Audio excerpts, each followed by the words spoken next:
Las venas abiertas de América Latina, por Eduardo Galeano. Ruinas de Potosí. El ciclo de la plata.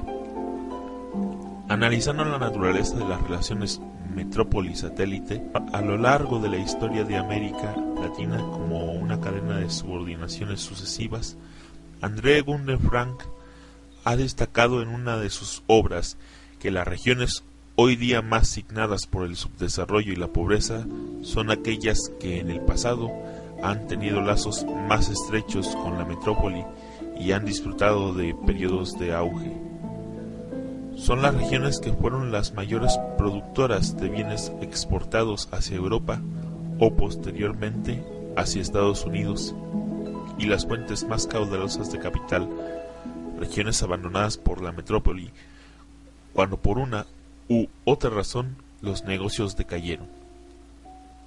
Potosí brinda el ejemplo más claro de esta caída hacia el vacío. Las minas de plata de Guanajuato y Zacatecas en México vivieron su auge posteriormente en los siglos XVI y XVII. El Cerro Rico de Potosí fue el centro de la vida colonial americana. A su alrededor giraban de un modo u otro la economía chilena que le proporcionaba trigo, carne seca, pieles y vinos. La ganadería y las artesanías de Córdoba y Tucumán que la abastecían de animales a tracción y de tejidos. Las minas de mercurio de Huancavelica y la región de Arica por donde se embarcaba la plata para Lima, principal centro administrativo de la época. El siglo XVIII señala el principio del fin de la economía de mala plata que tuvo su centro en Potosí.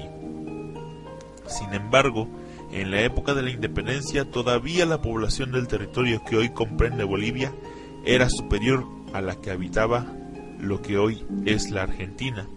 Siglo y medio después, la población boliviana es casi 6 veces menor que la población argentina. Aquella sociedad potosina, enferma de ostentación y despilfarro, solo dejó a Bolivia la vaga memoria de sus esplendores, las ruinas de sus iglesias y palacios, y 8 millones de cadáveres de indios. Cualquiera de los diamantes incrustados en el escudo de un caballero rico valía más, al fin y al cabo, que lo que un indio podía ganar en toda su vida de mitallo. Pero el caballero se fugó con los diamantes. Bolivia, hoy uno de los países más pobres del mundo, podría jactarse, si ello no le resultara patéticamente inútil, de haber nutrido la riqueza de los países más ricos. En nuestros días, Potosí es una pobre ciudad de la pobre Bolivia, la ciudad que más ha dado al mundo y la que menos tiene. Como me dijo una vieja señora potosina, envuelta en un kilométrico chal de lana de alpaca, cuando conversamos ante el patio de andaluz de su casa de 2 siglos, esta ciudad, condenada a la nostalgia, atormentada por la miseria y el frío, es todavía una herida abierta del sistema colonial en América, una acusación.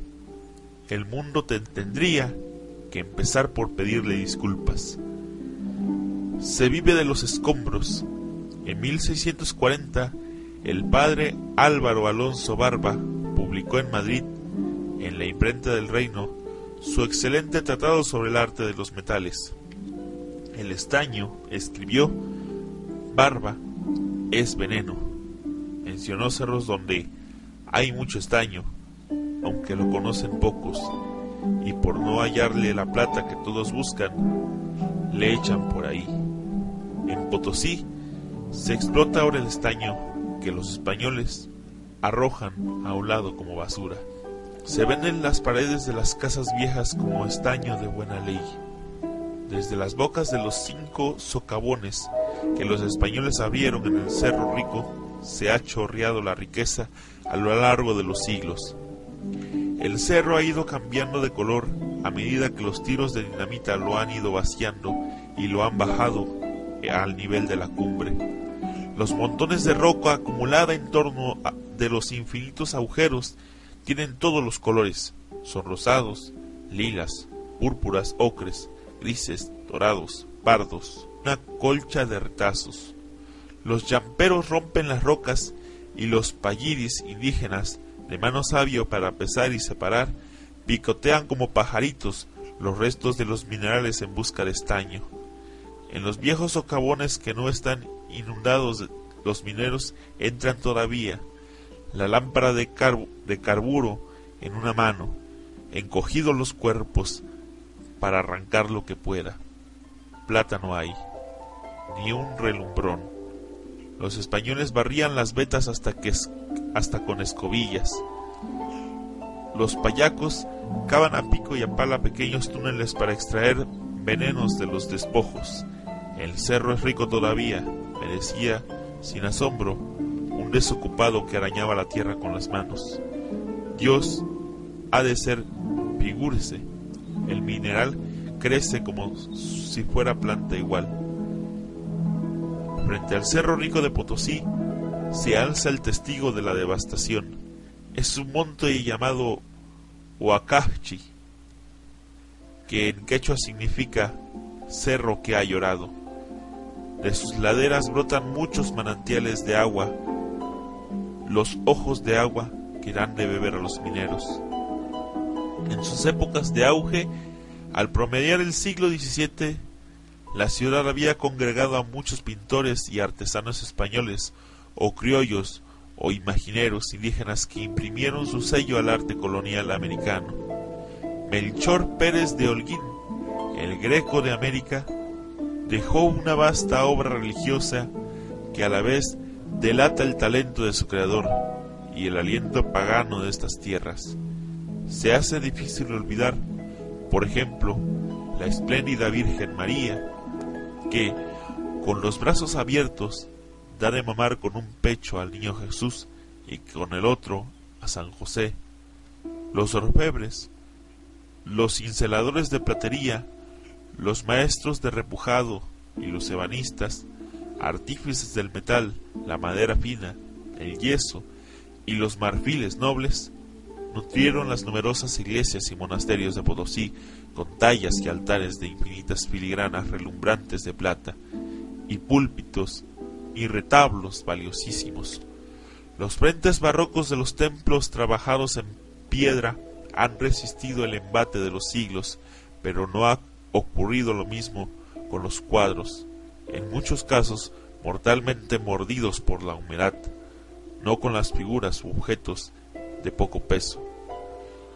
Los turistas y los párrocos han vaciado las iglesias de cuanta cosa han podido llevarse, desde los cálices y las campanas hasta las tallas de San Francisco y Cristo en Haya o Fresno.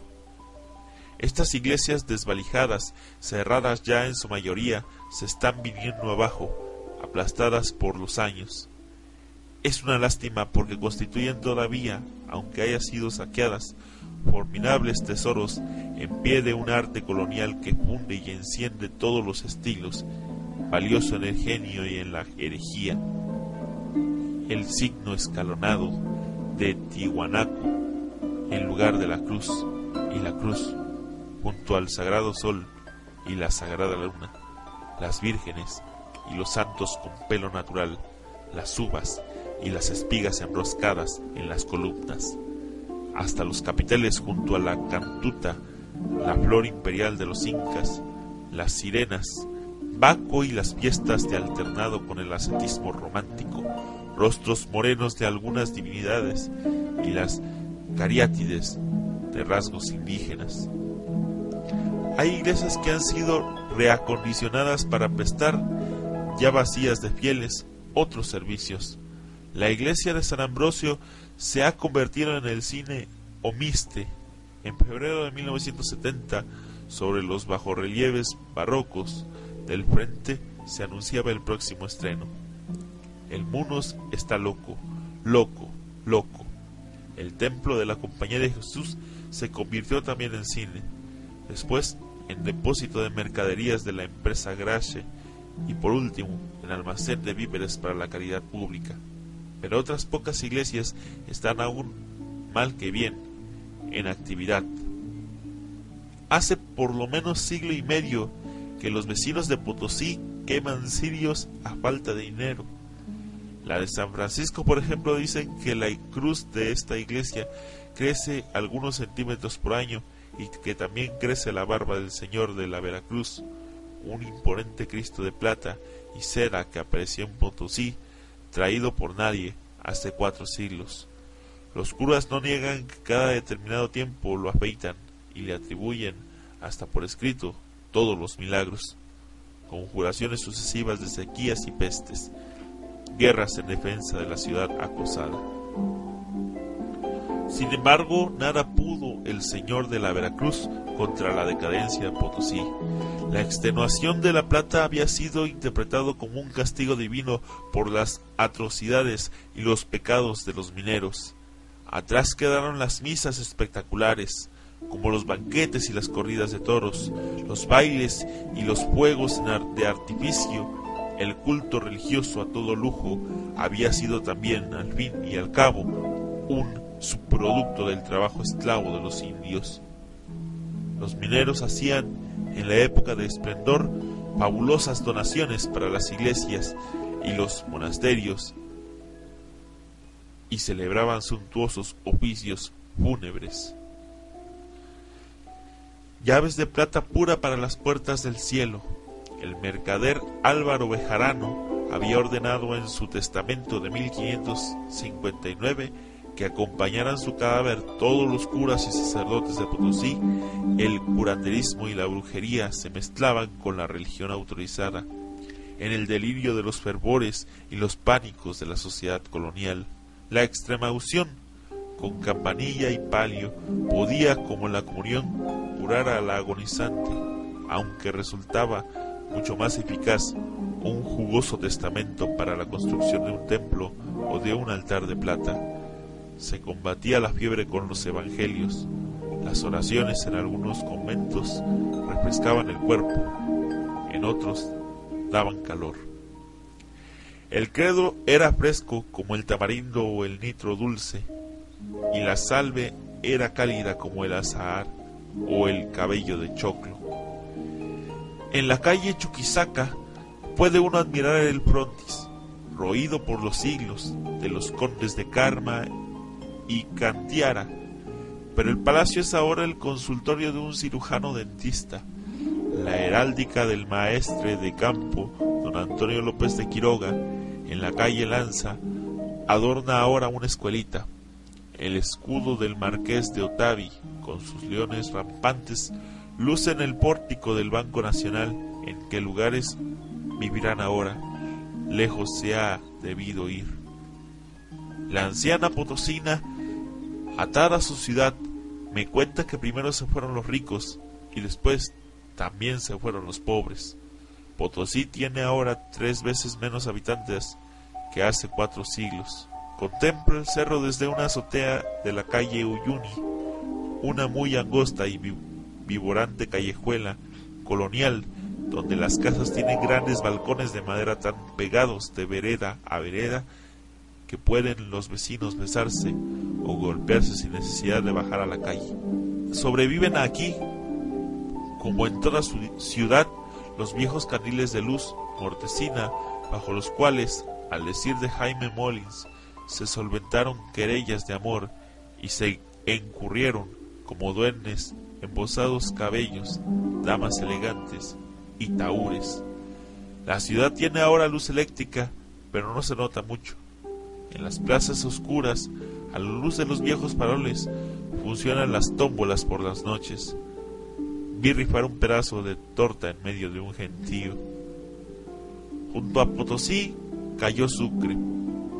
Esta ciudad del valle, del clima agradable, que antes se había llamado Charcas, La Plata y Chuquisaca sucesivamente, disfrutó buena parte de la riqueza que emanaba de las venas del Cerro Rico de Potosí.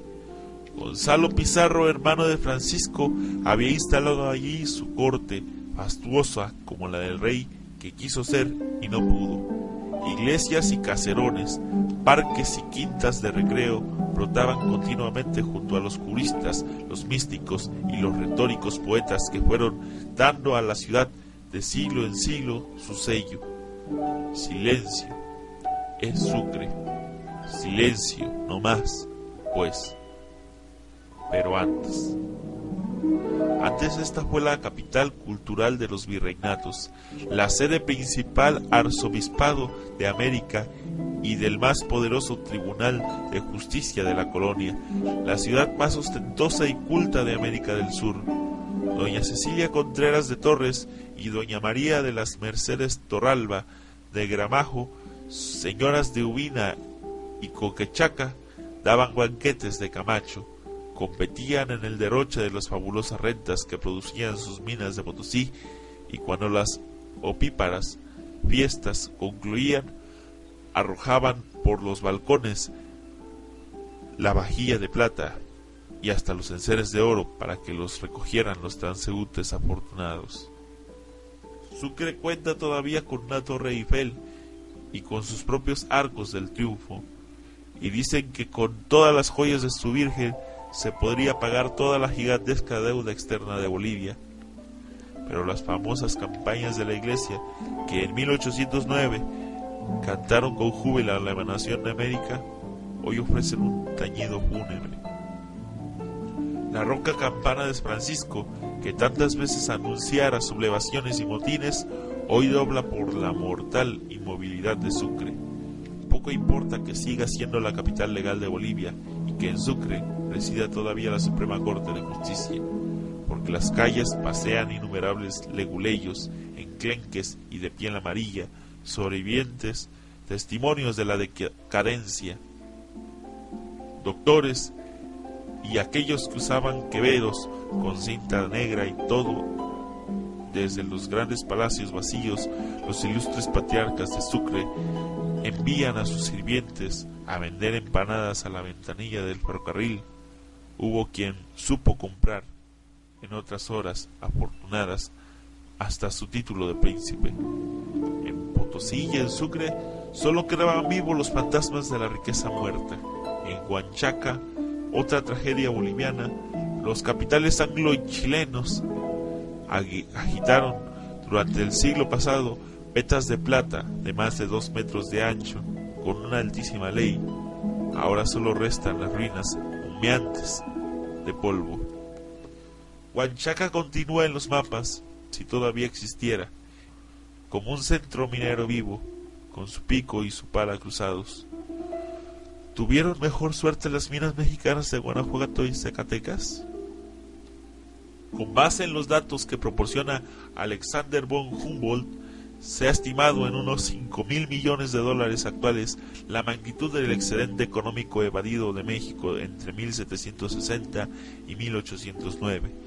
Apenas medio siglo, a través de las exportaciones de plata y oro, por entonces no había minas más importantes en América. El gran sabio alemán comparó la mina de Valenciana con la de Guanajuato, con la Immelsburg de Sajonia, que era la más rica de Europa. La Valenciana producía 30 veces más plata. Al filo del siglo ya dejaba a sus accionistas ganancias 33 veces más altas. El conde Santiago de Laguna vibraba de emoción al describir en 1732 el distrito minero de Zacatecas y los preciosos tesoros que ocultan preciosos senos en los cerros, todos honrados con más de 4,000 bocas para mejor servir con el fruto de sus entrañas a ambas majestades, Dios y el Rey, y para que todos acudan a beber y participar de los grandes, de lo rico, de los doctos, de lo urbano, de lo noble, porque era fuente de sabiduría, policía, armas, nobleza. El cura Marmolejo escribía más tarde a la ciudad de Guanajuato, atravesada por los puentes con jardines que tanto se aparecían a los de Semíramis de Babilonia, y los templos deslumbrantes, el teatro, la plaza de toros, los palenques de gallo y las torres y las cúpulas alzadas contra las verdes laderas de las montañas. Pero esta era el país de la desigualdad, y Humboldt pudo escribir sobre México. ¿Acaso en ninguna parte la desigualdad es más espantosa?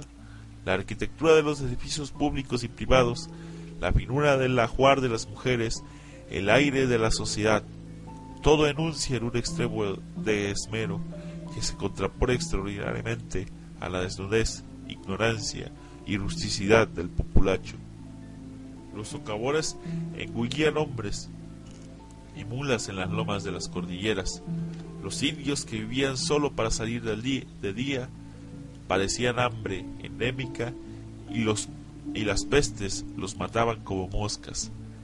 En un solo año, 1784, una oleada de enfermedades provocadas por la falta de alimento que resultó de una helada arrasadora había cegado más de 8,000 vidas en Guanajuato.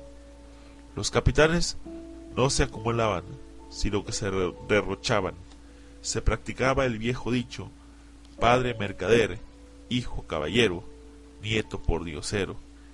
En una representación dirigida al gobierno en 1843, Lucas Alamán formuló una sombría advertencia mientras insistía en la necesidad de defender la industria nacional mediante un sistema de prohibiciones y fuertes gravámenes contra la competencia extranjera. Preciso es recurrir al fenómeno de la industria como única fuente de prosperidad universal, decía. De nada sirve a Puebla la riqueza de Zacatecas si no fuese por el consumo que proporciona a sus manufacturas, y si éstas decayesen otra vez como antes ha sucedido, se arruinaría este departamento ahora floreciente sin que pudiera salvarlo de la miseria y la riqueza de aquellas minas. La profecía resultó certera. En nuestros días, Zacatecas y Guanajuato ni siquiera son las ciudades más importantes de sus propias comarcas. Ambas languidecen, rodeadas de los esqueletos de los campamentos de la prosperidad. Zacatecas, lata y árida, vive de la agricultura y exporta mano de obra hacia otros estados. Son bajísimas las leyes actuales de sus minerales de oro y plata en relación con los buenos tiempos pasados. De las 50 minas que el distrito de Guanajuato tenía en la explotación, apenas quedan ahora 2. No crece la población de la hermosa ciudad, pero fluyen los turistas a contemplar el esplendor exuberante de los viejos tiempos, a pasear por las callejuelas de nombres románticos, ricas de leyenda, y horrorizarse con las 100 momias que las sales de la tierra han conservado intactas. La mitad de las familias del estado de Guanajuato, con un promedio de más de 5 miembros, viven actualmente en chozas de una sola habitación.